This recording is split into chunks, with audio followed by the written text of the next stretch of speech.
اجتماع یہ ہے کہ ایک آدمی اگوائی کرے، جسے ایک آدمی دعا مانگے، سارے لوگ آمین آمین، ایک آدمی دعا مانگ رہا ہے اور سارے لوگ اس پر آمین آمین کر رہے ہیں، تو یہ کیا اجتماعی دعا ہے؟ ایک آدمی ذکر پڑھا رہا ہے، سب لوگ اس کو پڑھ رہے ہیں، دہرا رہے ہیں، یہ کیا اجتماعی ذکر ہے؟ جی ہاں،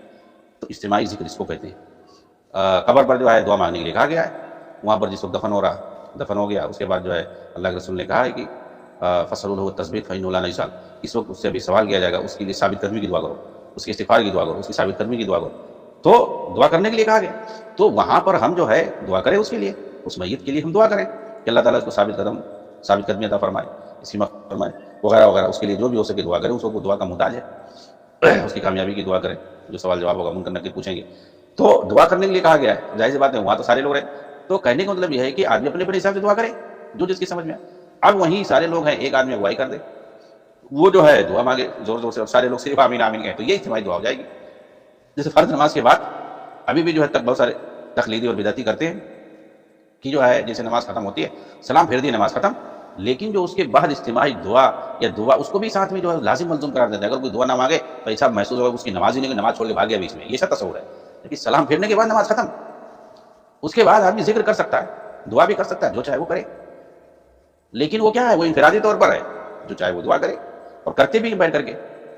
تو دعا کرنے کے لیے ہے، ذکر کرنے کے لیے ہے کہ آدمی جو ہے ذکر اذکار کر لے، دعا کر لے، اور اگر نہیں بھی کیا تو کوئی مسئلہ نہیں، کیونکہ نماز تو ختم ہو گئی۔ نماز کے بعد کا وہ حصہ وہ الگ ہے، نماز سے،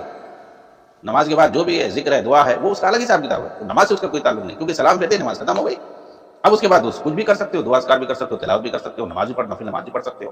کچھ بھی کر سکتے ہو، لیکن جو ہے جیسے جماعت ختم ہوئی، سلام پھیرا امام نے، اس کے بعد جو ہے اجتماعی دعا کو ایسا بنا دیا گیا، یہ کیا ہے، بدعت ہے۔ اسی کو تو بدعت کہتے ہیں، جو دین کا حصہ نہ ہو، نبی نے ویسا نہ کیا ہو۔ اور اگر عبداللہ بن مسعود دیکھ لے تو کیا کہیں گے، وہ یہ تو کہیں گے جسے کوفہ میں ان بدعتیوں کو پھٹکارا تھا، ان گمراہوں کو پھٹکارتے۔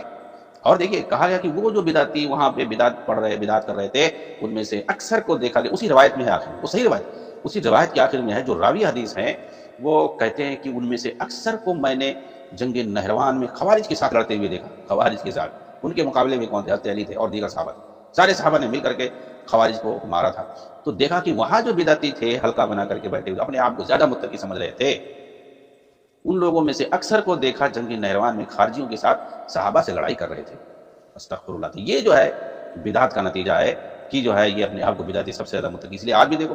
جو زیادہ بدعتی ہوتے ہیں نا، وہ دوسروں کو گستاخ سمجھیں گے، وہ دوسروں کو بددین سمجھیں گے، اور طرح طرح کے برے القاب سے پکاریں گے، یہ لوگ بددین ہیں، یار یہ تو کافروں سے بدتر ہے، ان سے نہ ملو، ان سے ہاتھ بھی ملاؤ گے تو تمہارا ہاتھ ناپاک ہو جائے گا، تمہارا نکاح ٹوٹ جائے گا، یہ ہو جائے گا، جی ہاں۔ تو یہ جتنے زیادہ جو بدعتی ہوگا وہ اتنے زیادہ اپنے آپ کو بڑا متقی پرہیزگار سمجھے گا۔ تو یہ تو پہلے ہی سے چلا آ رہا